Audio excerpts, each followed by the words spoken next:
So before we start, I would like to do a land acknowledgement. So Acadia University is in Mi'kma'ki, the ancestral and unceded territory of the Mi'kmaq Nation. This territory is covered by the treaties of peace and friendship, which the Mi'kmaq and Maliseet people first signed with the British Crown in 1725 and 26.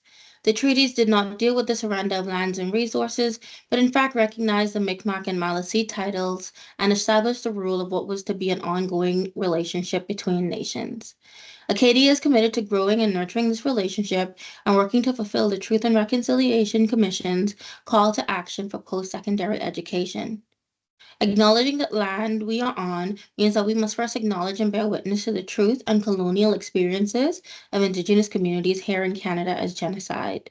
It means acknowledging our role in the residential school system and working through truth and reconciliation call to action to repair the undue harm that has been done. We recognize that land acknowledgement and recognitions can be harmful and performative if not paired with action and advocacy, including but not limited to implementing the 2015 Truth and Reconciliation Commission of Canada's call to action, learning and education for recognition and action on the national inquiry into missing and murdered Indigenous women, girls, and 2S LGBTQIA people. May we continuously ask ourselves what we are doing to advocate for and address white supremacy and the colonized systems we work and operate under today. As well as we would also like to do a recognition of African Nova Scotians. So we recognize that the country we call Canada was built in addition to the enslavement and bloodshed of African Nova Scotians and ancestors of African descent. We must affirm and recognize African Nova Scotians as a distinct people who descend from free and enslaved Black planters, Black loyalists, Black refugees, Maroons, and other Black people who inhabited the original 52 land-based communities in the part of Mi'kma'ki known as Nova Scotia. African Nova Scotian communities whose histories, legacies, and truths have been a part of Mi'kma'ki and Turtle Island for over 400 years. Having resided in the region for over 400 years, African Nova Scotian contributed to Canada over 150 years before Canada became a country in and of itself. African Nova Scotians came to the province through enslavement and through fleeing enslavement elsewhere, and continue to experience all manners of structural, systemic, and individual discrimination. Until 1961, more than half of all of the Black people in Canada were African Nova Scotian. The province of Nova Scotia identifies African Nova Scotians as a founding culture. As an institution made up of individuals, we should strive to recognize and eradicate systemic racism and its historical and current impacts. We strive to acknowledge the history and richness of African Nova Scotians people. We honor and offer gratitude to those ancestors of African descent who came before us to this land. So getting started into the presentation, we will talk about meeting the office, so the office members, the purpose of the Human Rights and Equity Office, the policy in which our office covers, and then giving some definitions for some commonly used words and examples of them. So the Human Rights and Equity Office, you can contact us at equity@acadiau.ca or through our Instagram, Acadia University Equity. A Human Rights and Equity Office is responsible for the management and implementation of the Acadia policy against harassment and discrimination. So our director is Polly Leonard, she, her. She moved to Nova Scotia in 2020, considers herself an urban at heart, but fell in love with the nature and beauty of the province. She is a registered social worker with the Nova Scotian College of Social Workers, and she holds a Bachelor of Honors in Sociology and Gender Studies from the University of Toronto. She holds a Bachelor of Social Work and Masters of Social Work from Carleton University, and her master's thesis focused on gendered participation in the feminist movement in Ottawa, Ontario, and she loves reading and cats. And you have me, Mickey, she, her. I am the Human Rights Education and Response Advocate here at Acadia. I handle all student matters, whether that's profs who need advice on things referring to students or students who need advice or support or advocacy. I went to Acadia as a student, so I do know the Acadia student experience, or at least in from 2017 to 2022 while I was doing my undergrad at Acadia. After graduating, I worked in residence life for a few years as a professional staff member, and then I transitioned over into this role in May. And our office is located in Bancroft House. My office is room 103. Paulie's is room 104. It's on the lower level of Bancroft House. That's what the picture there is kind of showing you.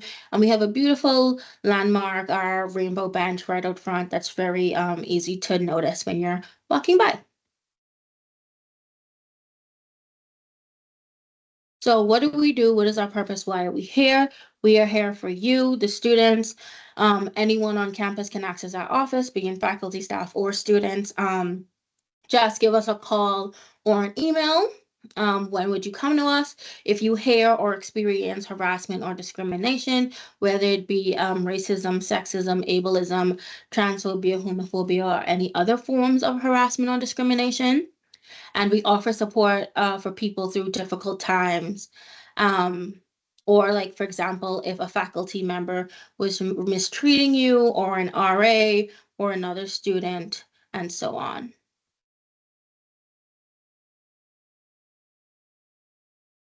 So what can we do for you? So again, we deal with students, staff, and faculty.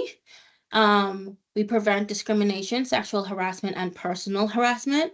We provide a confidential, safe space where the Acadia University policy against harassment and discrimination is housed. We do both informal and formal complaints. We deal with mediation resolution and anything in general around human rights. So the Acadia's policy against harassment and discrimination. So the policy is underpinned by a commitment to deconstruct the problematic structures of systemic racism and discrimination within the university community. Um, Acadia upholds a commitment to foster a culture within the university community that is welcoming and reflective of the diverse individuals that comprise the community and foster cultural safety, anti-oppression, and anti-racism within the university community, making it our goal to achieve a culture where our diversity is our strength. So I'm just going to play this little video that goes into like the policy a bit more and gives you a more coherent understanding of what the policy covers and what our office can do.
You said that the video wasn't playing for you. Is that the case for everyone? Uh, it wasn't playing for me. Me too. Oh, that's odd. Okay, give me a sec. Oh, that's strange. Okay. Hmm. Give me a quick second and see if I can maybe go about playing it another way, potentially. Sorry about that.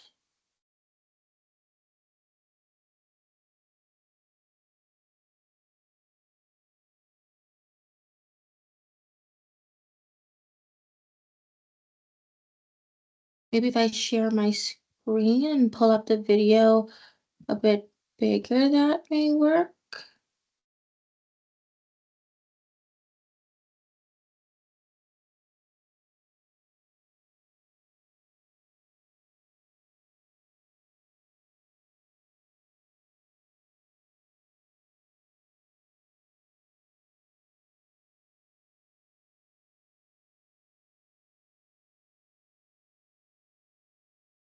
And I could,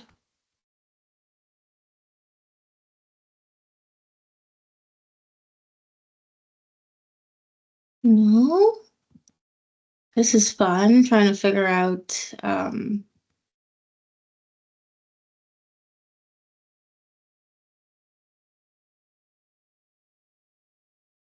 maybe if I do,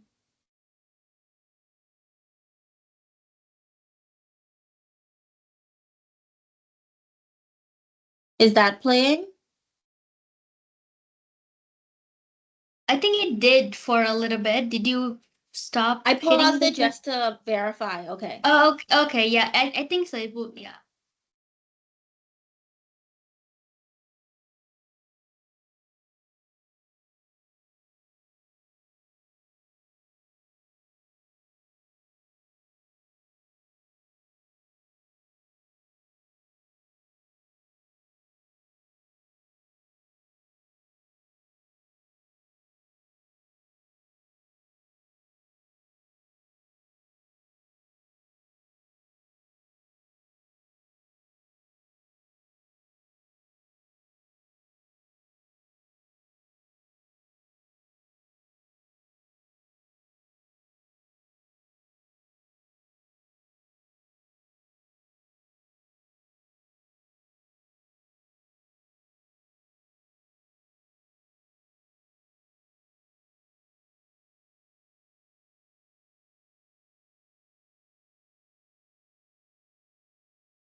So I'm glad that that's shared.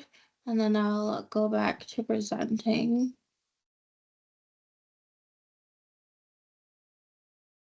We love when technology doesn't work the way we think it will.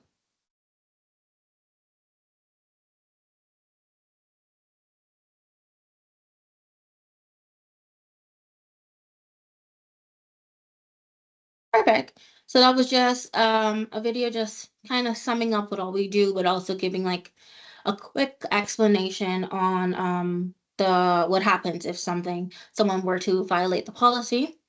So throughout the presentation and talking about the policy, there were often like certain words or terms used. So just giving you like a basic understanding of what that would have meant and what that means and what that looks like. So for the first one, we have what is discrimination?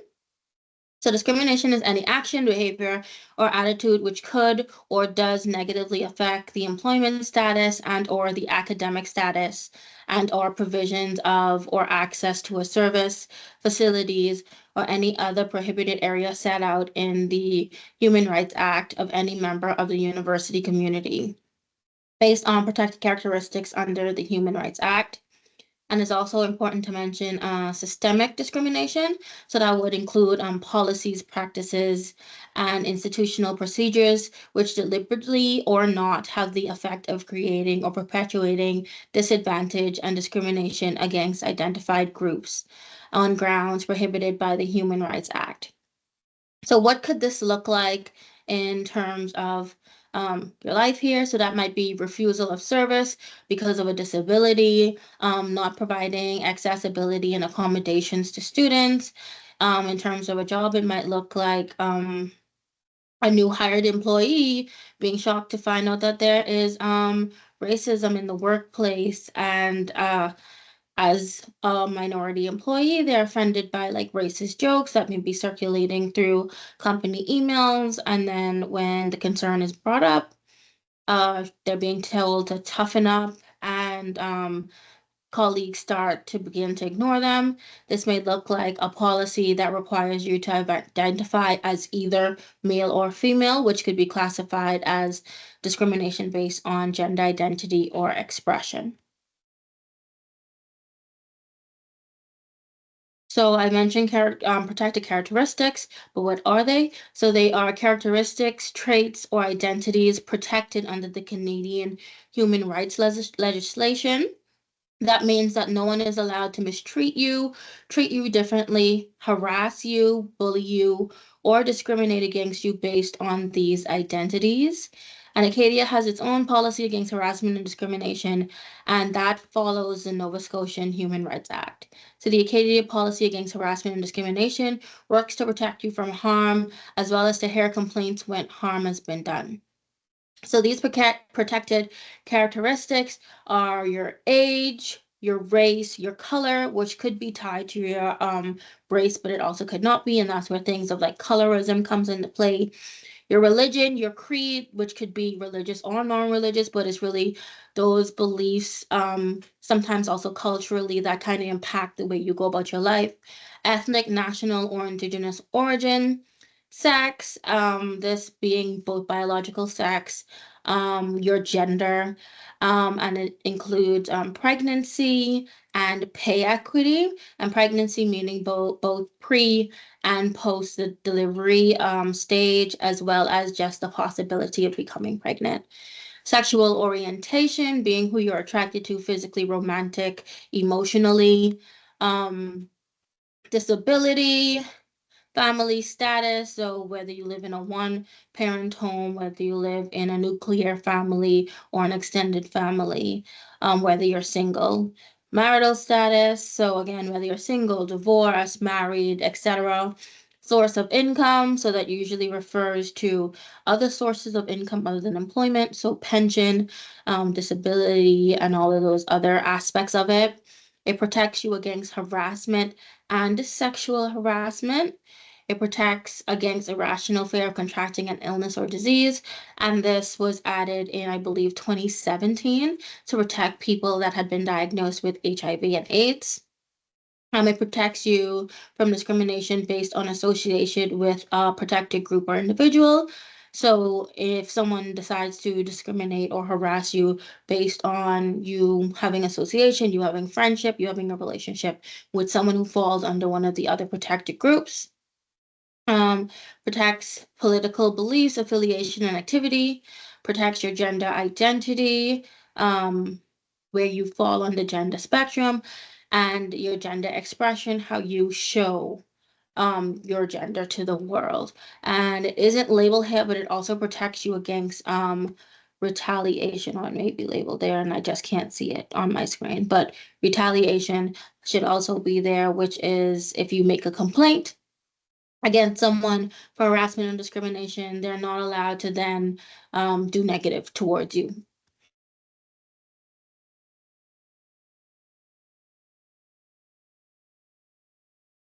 So, what is harassment? So harassment is any objectionable or offensive behavior that is known or ought to reasonably be known to be unwelcomed. And this includes bullying and any other conduct, comments, or displays made on either a one-time or repeated basis that threatens the health and safety of community members. And this could look like creating an intimidating or hostile and or offensive work, learning, and living environment, objectionable or offensive behavior that is unwelcome by the recipient or witness to the behavior. So it doesn't have to directly happen to you. You could witness the behavior and it could still be counted as harassment. um, Conduct that adversely affects an individual's employment relationship or work or academic performance, aggressive and or bullying behavior, aggressive words and actions that are intimidating and threatening, foul, abusive, and profane language directed to another person, sabotage of ability to perform duties, malicious gossiping, abuse of power, and reprisal against any person who makes a good faith complaint under the policy, and denying any individual's dignity and self respect. So this is just like a snippet from an Instagram post that we made that kind of gives a more easier to digest definition of what harassment is. So it could happen between people of the same or different statuses. And by different statuses, you're talking about like power or job position. So it could happen between student and professor to students, a boss and someone that works underneath them, or vice versa. It can happen anyway, regardless of the different statuses of the people. It can, anyone can be a subject of harassment. There isn't a threshold for when you stop being able to be a subject of harassment. It can involve an individual or groups. So it could be a person to a person, a group to a group, a person to a group, or group to a person. It happens during a one time or a series of incidents. And when we talk about a series of incidents, then we start getting into things like microaggressions. That's what that would fall under. But there are some people that believe that for it to be harassment, it has to be continuous and ongoing. It could happen once, and that's still harassment. It can happen on or off campus. As long as it involves the campus community, we can do something about it. And you all as students are campus community, and it can happen at any time. So an important aspect is, does intent matter? And the answer is no. It doesn't matter if the person didn't intend to harass or discriminate. That's no defense to a complaint. Regardless of the intent, it is the effect and characteristic of the behavior that determines whether the behavior constitutes discrimination, sexual harassment, or personal harassment. The same way, if you accidentally was to hit someone and they were hurt in the process, just because you didn't mean to do it doesn't mean that they didn't feel hurt and it didn't cause harm.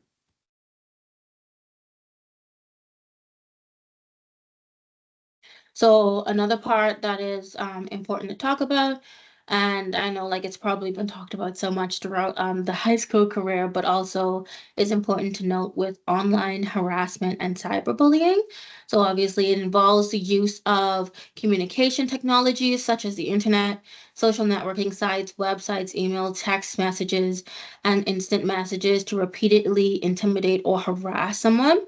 And we just have like snippets from the policy that talks more about online harassment and cyberbullying there on the screen, but it would include things like sending mean or threatening emails, text messages, or instant messages or iMessages, posting embarrassing photos of someone online, creating a website or a forum to make fun of someone else, pretending to be someone by using their name, tricking someone into revealing personal or embarrassing information and sending it to others. So like catfishing and things like that as well. Cyberbullying affects victims a bit different from traditional bullying because it follows you everywhere. We all carry our phones with us. We have our laptops with us a lot at university, you will. Um, it stays with you 24/7. You're not safe when you go home. You're not safe when you go out with friends. It stays with you. It's in your pocket. It's there all the time. And all of a sudden, your safe spaces aren't safe anymore.